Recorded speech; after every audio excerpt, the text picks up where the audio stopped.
Our next forum is for Butte County Assessor. Our candidates are Diane Brown and Bill Connelly. The candidates drew numbers to determine who would be opening first. Diane Brown will open and Bill Connelly will follow, and the closing order will be the reverse. This forum will be set up the same manner in that the candidates will have 2 minutes for open, 2 minutes for close, and 2 minutes to answer questions. And we will be asking questions back and forth between the Chico News and Review and the Enterprise Record. So if we have a new reporter. I'm sorry, we do have a new reporter. For the Chico Enterprise Record, Ashley Gabb will be asking questions tonight. If the candidates are ready, we can go ahead and get started with opening statements, starting with Ms. Brown. Okay, thank you very much. I appreciate the opportunity to be here. Thank you, everybody, for showing up. I want to give you a little bit of my background. I started with the office back in August of 1983. I started as a typist clerk, so I started from the very bottom, worked my way up through the office. I'm currently a principal appraiser. My duties include doing the most difficult appraisals in addition to advising junior staff on matters of appraisal. My educational background, I obtained an associate degree while working for the county. I'm very proud of the fact that I graduated with honors while having a full-time job with the county, in addition to raising a son and keeping the books for my husband's trucking business. So I had a pretty full plate. So I'm really proud of the fact that I did graduate with honors. I have numerous certificates of appraisal classes that I've taken. I obtained my appraiser certificate in 1990. It's required for the assessor position. I have my advanced certificate. I obtained that in 1995. I was responsible for supervision of the Paradise Branch office. I've performed difficult appraisals. Last year I did 900 appraisals in addition to 1,800 Prop 8 reviews. I've got 25 years of appraisal experience in addition to my 30 years of experience in the office. I decided to run for this position because I wanted to affect the changes that I wanted to see in the office. I think we need to tighten up our training program. I think we also need to update our standards. And I would like to take those jobs on, and that's why I'm running for this position. I think I'm the most qualified person for this position, and that's why I'm asking for your support. Thank you.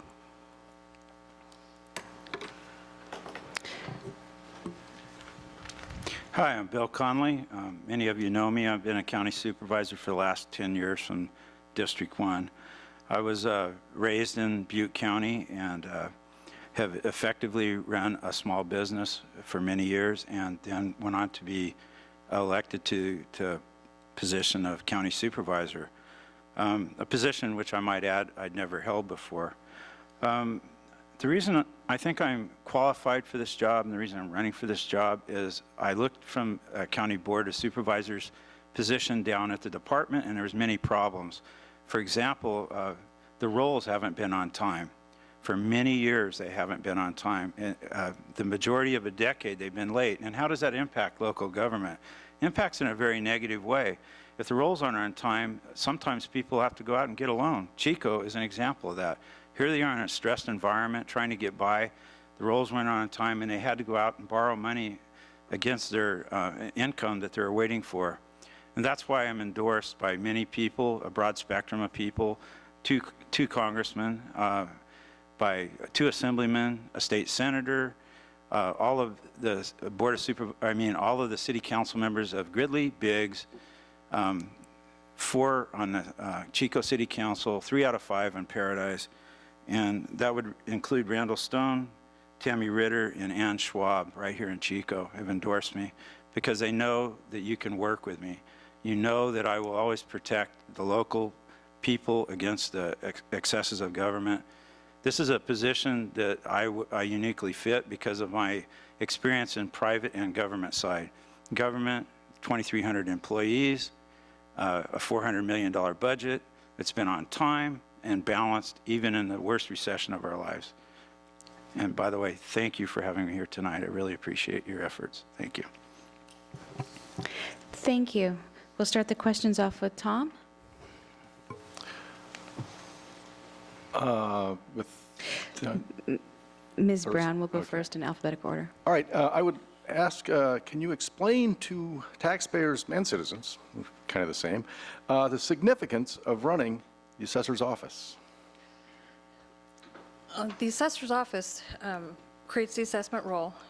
Off that, 60% of the assessment roll finances 60% of, let me start again. The assessment roll, 60% of that, of the assessments on the assessment roll, fund public safety.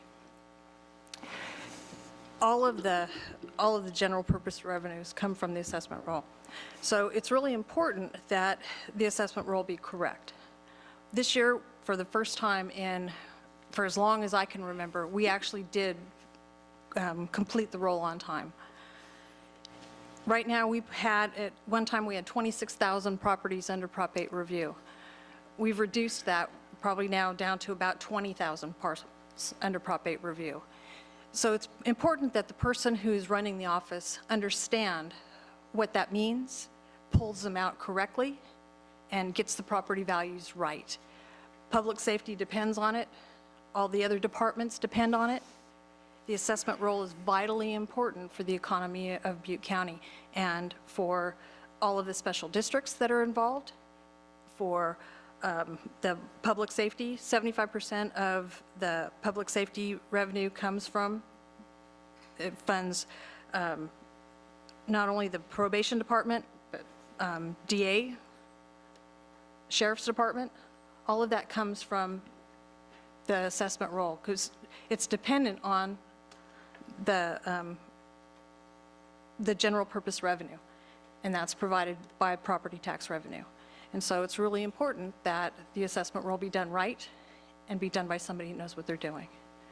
It has to be done by a certified appraiser. If it's not signed by a certified appraiser, then anybody who has an assessment on that roll could sue the county for malfeasance. Thank you, Ms. Brown. Could you please repeat the question? Yeah, if you could explain to the average person, the taxpayer, the citizen, the significance of running the assessor's office. Oh, the assessor's in charge of 40 employees. He delegates his authority down to appraisers and so forth. He's in charge of a $3.5 million budget, and he is accountable for $19 billion in properties within Butte County that need to be assessed. He runs a budget of about $3.5 million, and the assessor's job is to fairly assess property values so the tax rates, which are set elsewhere and collected elsewhere, are applied in an even manner. I think it's very important to elect somebody that looks out after the average citizen and a small businessman first and doesn't come from a background of just being in that position, because it just doesn't give you the real world view. Somebody like myself that understands that an overassessment of your property can be very damaging to your future. And so I think that's why you need a person like me that has experience running the county with 2,300 employees when I started, a little over 2,500 now, a $400 million budget, now close to $500 million.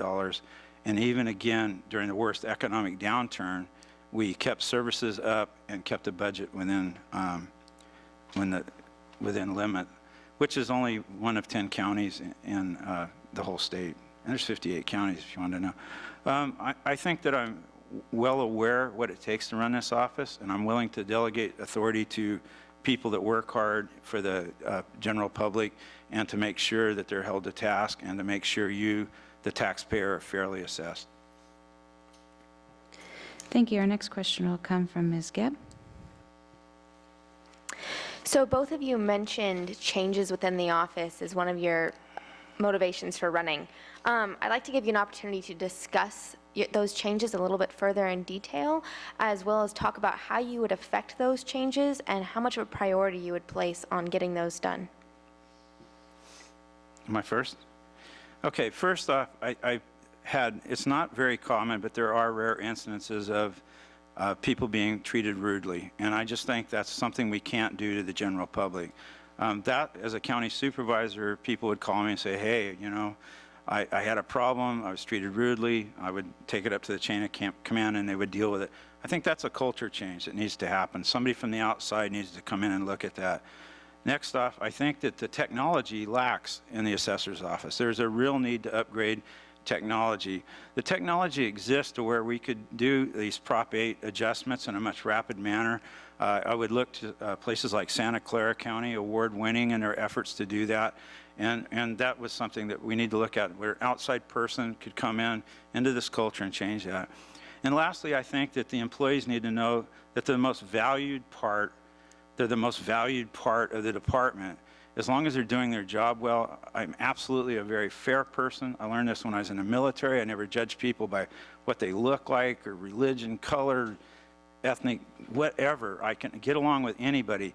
You have to praise, and you need to make them part of the team. You need to bring them into the team and implement the change that you give vision for. It takes somebody from the outside coming in. This is an elected position to protect the public from bureaucracy just perpetuating itself. And those are some of the changes I'd like to see done.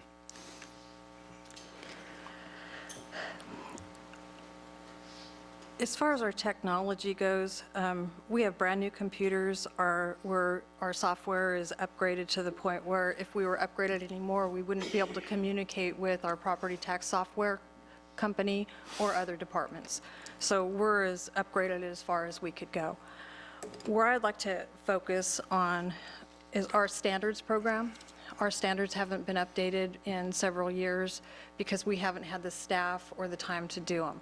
So I would like to upgrade our training manual and our standards manual so that we're and institute a program where all three of our branch offices are all on the same page as far as how our appraisals are done and how all of our paperwork is done. And the second part I would like to do is training. We've had a lot of turnover and a lot of new people on board. And so there are times when properties can get reappraised and other times when like new construction is not subject to reappraisal. And there are certain things you can look at and look for to determine whether or not it's a reappraisable transfer. There are certain handicap improvements you can make to your home that you can get exempted from reappraisal. If it's made to make the house more livable or more accessible for handicapped people, then those improvements, which would normally be reappraisable, can be exempted. And so there's certain things that people that haven't been there for a while don't know what to look for. And those are things that I would like to institute in my training program, is just bringing the new people on board, showing them exactly what to look for. Those are things that in my 25 years of doing appraisals, what I look for when I'm doing appraisals. And so there's certain things that you can do to help the taxpayers out and save them money that some of the newer staff doesn't know about. And those are things that I would like to institute in the training program. Thank you. Some of the audience members are having a little bit difficulty hearing Ms. Brown, so if you could talk a little bit closer into the microphone, that would be great. Okay. Our next question from the audience: would you tell us how much the assessor is paid, including benefits, and do you think the salary is too low, about right, or too high? And this question goes first to Ms. Brown. The base salary, I believe, is around 120-something thousand with benefits. I really don't know.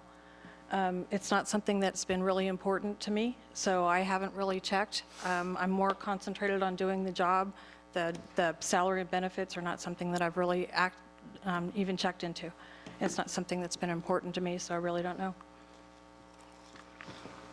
I believe it's $120,000. There's a car allowance and there's some medical allowance and such. Actually in the real world, I can match the salary, but I've offered in my campaign statement to take a 5% pay cut for a couple of reasons. One is when the Board of Supervisors voted to cut every employee in the county 5%, we took that cut. And unfortunately, many of the elected departments didn't, and I don't think it was fair that they didn't, and I'm offering that right out front. If it would be up to the taxpayers, you know, to re-elect me after 4 years and see how it goes from there. But I've already offered that up. It's in my statement. It'll be on the ballot. Thank you. What are your plans for the first 90 days in office if you are elected? This question goes to Mr. Connelly first. Well, I think the first thing is to, after I'm elected, I will definitely be on a fast track for education. I really enjoy reading and learning and becoming educated on issues and on the department. I'll make as many visits as they'll allow me to do, get to know who the people are, how they interact, and what their responsibilities are. Then after that, I will make decisions as to where we could make changes with their suggestions. It's got to be a team. They'll need a leader that'll be there early and leave late, and that'll be me, and they're going to have to tell me their suggestions for changes, and I'll rely on their suggestions to make what, in my judgment, are good, and we'll do that. That's what leaders do.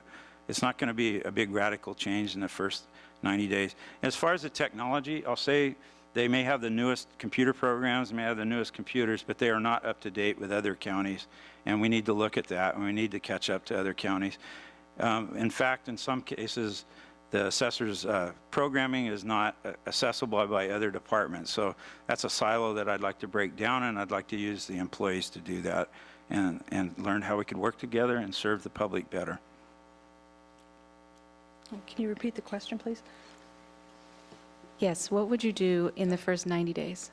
Well, the first 90 days, if elected, I would have to transition from my current position into, as far as relieving myself of my current assignment and get ready for my new role, so which means I would have to train somebody to take over what I'm doing now and get rid of the projects that I'm doing and then work into my new role. Chances are I'd probably have to hang on to some of them because I wouldn't be able to bring up some of the somebody up to speed, but that would probably be what I would have to do in the first 90 days is get rid of my current appraisal assignment and try to work somebody into it, and then so I could take on my new role. Thank you. Tom? Okay, this is a subject that came up in an earlier forum this evening, and I realize you have no direct control over this, but should Proposition 13 be re-examined, revisited after 36 years in place? No, I don't think so. I think it's working well. You know, it's come up that, you know, residential property turns every 7 years. I've been in my house for 30 years, so I don't know where that 7-year figure came up with. I think even going after the commercial property is a slippery slope. To kick it open and even attempt to do that, I think is dangerous. And so, you know, Proposition 13 was passed in 1978 to, you know, keep property taxes as something that people could count on, to know what they were going to be from year to year, so people could know how to budget. I think it took the tax rates out of the Board of Supervisors' hands, and so it set it at 1% plus bonded indebtedness. I think even breaking it open for commercial properties, I think is dangerous. And so, you know, there's a lot of talk about, oh, commercial properties don't turn as often, and so it needs to be taken out. I just think it's a slippery slope to even go there. So I think it should be left just like it is. You put me in an awkward situation because I have an opponent that I admire and know that she's worked really hard at her job, but at the last forum I was at, she had a 180-degree look at this. She said it was okay on the residential side, but it should be adjusted on the commercial side. And I actually advocated that that's a dangerous slope because, look, you know, we're one of the most taxed and regulated states in the nation. And when a small business has their property taxes reassessed, it really hurts them. And here we are struggling to keep our small businesses in place. So I'm surprised that Diane Brown agrees with me so much now. I mean, I can't add much to what she said. I'm surprised you changed your mind, but that's good. Ms. Gadd? If elected, what do you anticipate your greatest challenge will be in office, and how do you plan to overcome that? To Mr. Connelly? I think there's a culture there that we've promoted people from within the department, and they have a different look or view at the public. And I think it will be my responsibility to teach them that the public always comes first and should be treated with as much kindness and honesty as we can at all times. I think, too, to teach them that if there's latitude to give in an assessment, we should err on the side of the citizen. You know, somebody mentioned earlier that this part of our funding goes to our general fund. Well, 85% of it goes to the state. Only 15% of it ends up in a local coffer. So I'd hate to damage a local individual. If there's any give at all, I will give. I want to teach the department to give to the public, because it really doesn't hurt us that bad, and it really could damage somebody's life. Over-assessing a property is a dangerous thing, and I would always want to change the culture to help the public at all times and to lean towards them and to make sure that we're always fair, but if there's any doubt, give that over to the public. And I think that'll be the biggest challenge. The next thing is to let them know that I'm a leader. I'll be there first and I'll leave last. And I will lead by example. I will work hard. And I will delegate my authority as necessary to get it done and to keep the job done in a right way. And I don't think they're used to that. I mean, I don't want to say bad things, but I plan on being there before everybody and leaving after everybody. And I think that'll be a culture shock for them too. The greatest challenge we have is the amount of properties under Prop 8 review. At one time, it was 26,000. It's down to about 20,000. Some of those properties, it's going to take years before the base year value is reestablished. From our high point, we had gone back to 2000 and pulled anything that had transferred from 2000 forward, and that was what we set as our point to do our Prop 8 reviews. And for those people who don't know, a Prop 8 review is when the market value of a property falls below its factored base year value under Prop 13. The Prop 8, which is kind of like a sidecar that runs along Prop 13, allows us to go in and lower its value to the market value until the market value catches up with its factored base year value under Prop 13. So originally we had 26,000 properties under Prop 8 review. Now we're down to about 20,000. But our biggest challenge is going to be pulling the rest of those properties out from under Prop 8. It's going to take a while for some of them, but we're going to have to be careful not to pull those out too quickly, because the market is kind of, it's going in bumps. It's going up and then it's kind of stalling, and then it's going up a little bit and then it's stalling. So we need to make sure that we don't pull those properties out too fast and pull them out at higher than market rates. And that's going to be our biggest challenge, is getting those properties back to their factored base year value. Thank you. The assessor needs to be able to lead a team. How many employees have you supervised? I've supervised 3 total, actually 4 total. For a year, I ran the Paradise branch office, and so I supervised a team of 3 different appraisers and a clerk when I ran the Paradise office. Currently, I don't supervise anyone, but I am helping to just kind of guide junior staff. Although I'm not supervising anyone, and I've only supervised 4 people, people look to me for leadership in the office, and so I don't think I'll have any problem at all because of my leadership role within the office, even though I don't supervise. Because of my leadership role within the office, I don't believe I'm going to have a problem taking on the role of assessor. Thank you, Mr. Connelly. Okay, you know, learning to supervise people goes way back to when I was in the military, and I made an NCO position in 1971, 72, and I had 11 people. We kept an aircraft in the air. From that point, you know, I came back, started a janitorial company, had it built up to 9 people, 3 vans running every night. I got that going, sold it out. Moved on to some construction work where I'd supervise up to 40 people in a Bay Area. I mean, you could call for reference Dotson Properties. I started as a carpenter, ended up running the entire job site. And from there, you know, I've had my own construction company, various people, 7 or 8 or 9 at the most. We're down to 3 right now, I admit. But as a county supervisor, I've been over 2,500 people, you know, with the help of Larry Wall and 3 other people. We supervise a lot of people, and we've had to deal with 9 different unions.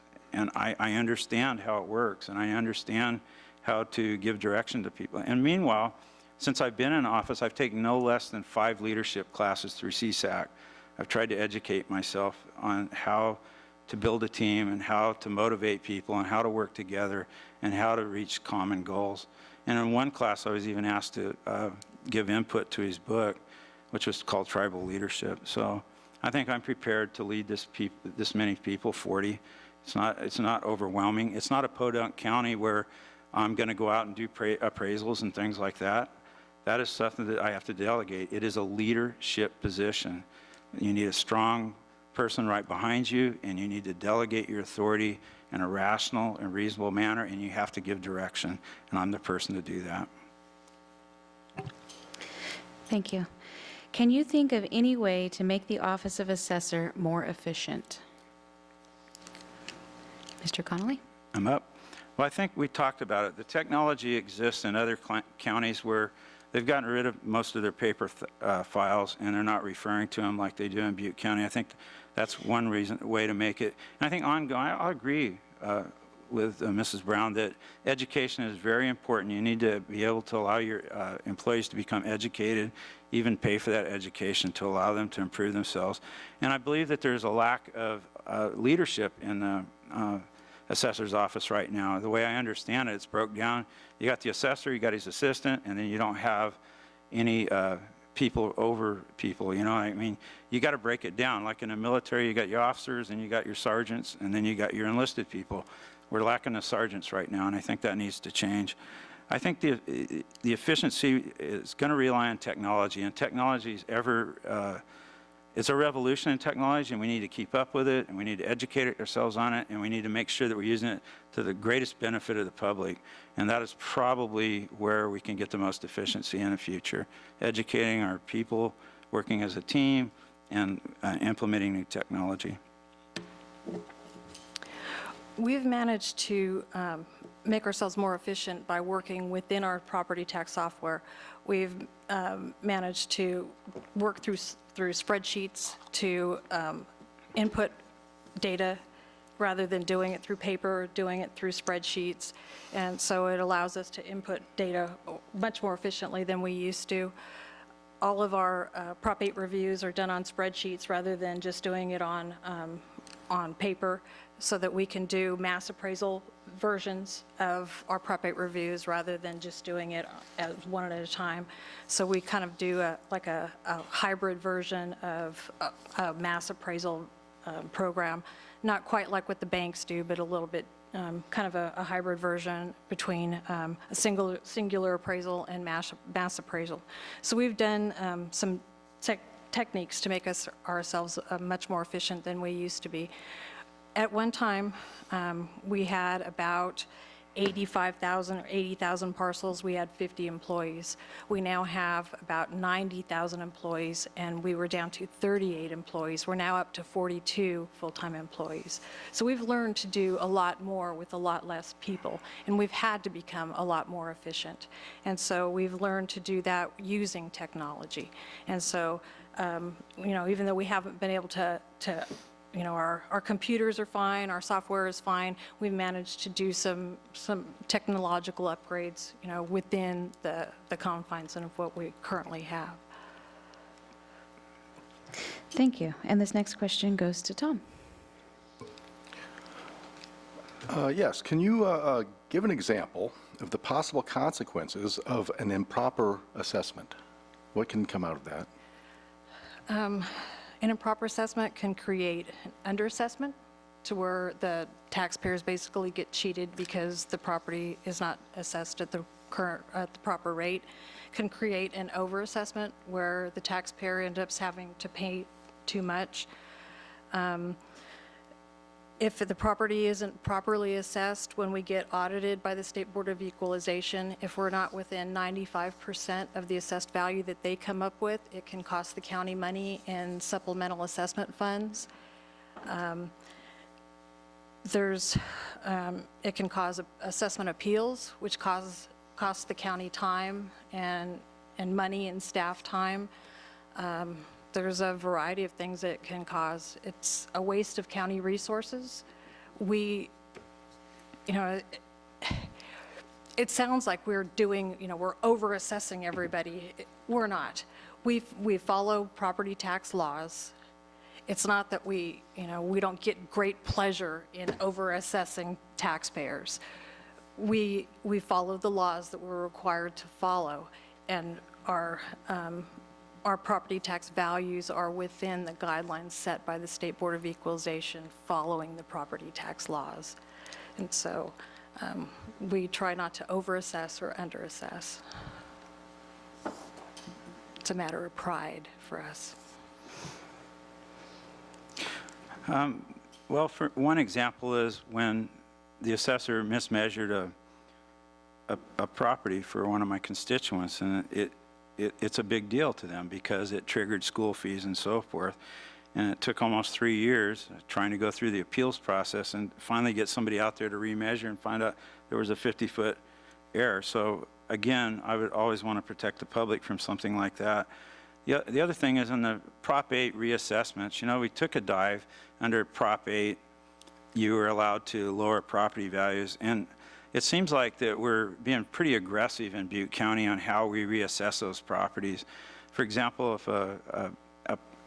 the state may be rising at a 2 or 3% a year recovery, but it's not happening in Butte County. So I think that we should always err on the side of the local people. There is some discretion. We may be regulated by law, but the assessor has to set the tone and make sure that this happens as slow as possible. This is not to impact our local residents. We're not enjoying some great resurgence of the economy like they are San Jose, for example. It's bleeding over into the Bay Area, a little bit into Sacramento, but we're way behind that. So I think that in proper assessment right now, I got to be careful that we're not over-assessing people's property values.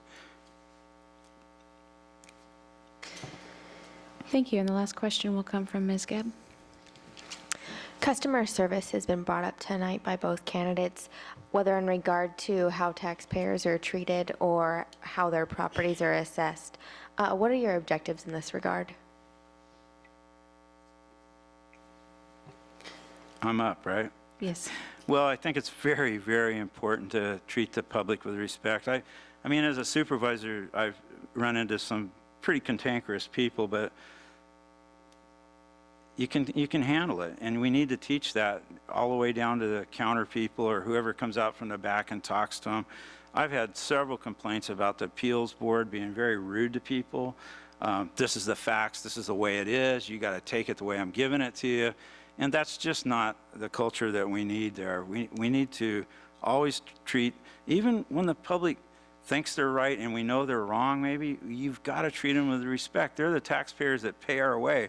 And it's in my heart to teach people to do that. I mean, you just got to learn how to handle people, and which I think I'm pretty good at. I get along with a lot of different people, and I think I can teach that and change the culture there.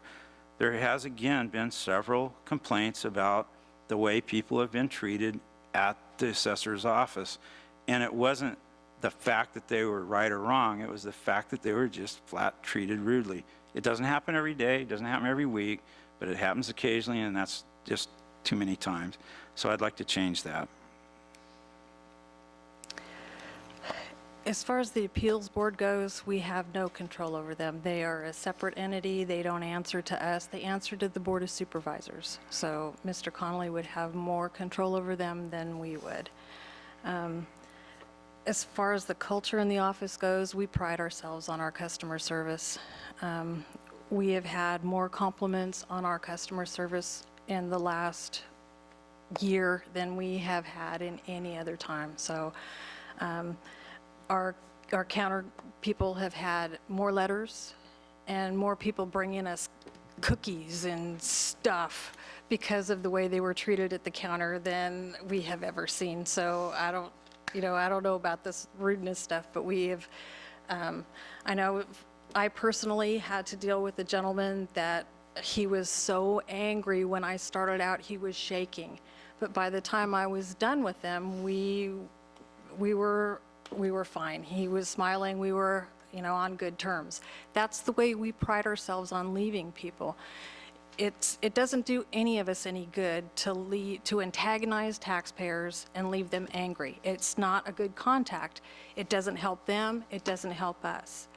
The best way is to leave the people leaving like they were, even if they didn't agree with this, at least leaving them knowing that what their rights were, at least having their issue explained to them so that they could understand what happened and knowing what their options were. That's the goal of our office, and the goal of every contact that we make is that people understand what's going on and knowing what their options are. And that's our goals. Thank you. We will now commence with closing statements. I would like to let the audience know as well that following closing, our president will have a couple announcements that she would like to make. So if you guys would stay seated and for a few minutes after closing, that would be very appreciated. As far as closing order goes, we will have Mr. Connelly close first, and Ms. Brown will follow him. You guys will have 2 minutes to make your closing statements. Well, first off, I'd like to thank everyone for being here and taking time out of your lives. It's really important to engage in government. I wish this room was just packed to the outside. Next, I'd like to tell you that if you elect me, you'll get what you see. You can ask anybody. I'm honest. I'm up front. I tell you what's on my mind. I get things done in a way that protects the public at all times. This is not an appraiser's position. This is an assessor's position. Our forefathers had the foresight to make this an elected position to make sure that there was a disconnect between bureaucracy and this position. This position is an elected position to protect the public from aggressive government. And that's why it's important to get somebody from the outside looking in to change the culture. I think, you can say what we want, but the roles being late for most of a decade speaks volumes to what's been going on there. And that's really impacted people. It cost the city of Chico $10,000, for example. And that's why I have the endorsement of so many of the city council people around the county. They're worried about the assessor's office. And I'd like to point out that I'm also very approachable. I'm sure I'm going to get along with Mrs. Brown if I happen to be elected. I'll get along with everybody in the office. But I also give back to the community. I remember coaching Little League. I did an American Legion baseball program for 10 years. I've belonged to the Rotary, the Eagles, the Masons, the Shrine. I mean, I'm a person that really cares about his community, and I've proven it over the last 20 years. And I'm just asking, and humbly, respectfully, and asking for your vote, put me in a position to help you and protect the public. Thank you.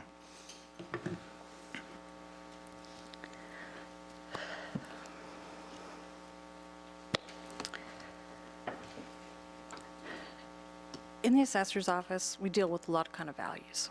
We've got market values, assessed values, restricted values. I believe I bring the greatest value to the office. You can elect my opponent, or you can elect me. If you elect my opponent, you're going to pay him to learn what I've spent 30 years already learning. You're going to pay him to learn what I already know. I've spent 30 years preparing myself for this position. We don't have the staff or the budget in the assessor's office for someone to come in and just watch us work. Everyone in the office has an assignment. Everyone in the office has to carry a load. The assessor is an appraiser. That's why it's required that the assessor obtain an appraiser's certificate from the State Board of Equalization. I have that. I obtained mine in 1990. I obtained my advanced certificate in 1995. That's required in order to certify the assessment roll when it's turned over to the auditor. It is an appraiser's position, not just an assessor, not just an elected official, not just an administrator. The worst form of bureaucracy is to put someone in charge of the office, pay them a huge salary, and they have no idea what's going on in the office. I appreciate your support. On November 4th, let's do something different. Thank you. Thank you. Could we have a round of applause? Thank you.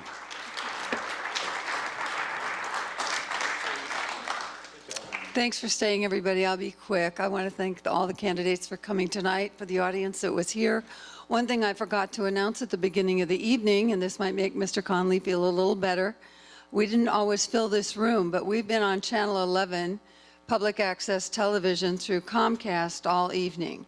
And I think there's a big viewing audience at home. You'd be surprised how many people said they saw us on the television. So I think it's a good thing to come to Chico and be in one of our forums here. The other thing is on Wednesday night, we'll be right back here again, 6:30. We have the Congressional District Number 1 race, Mr. LaMalfa and Heidi Hall.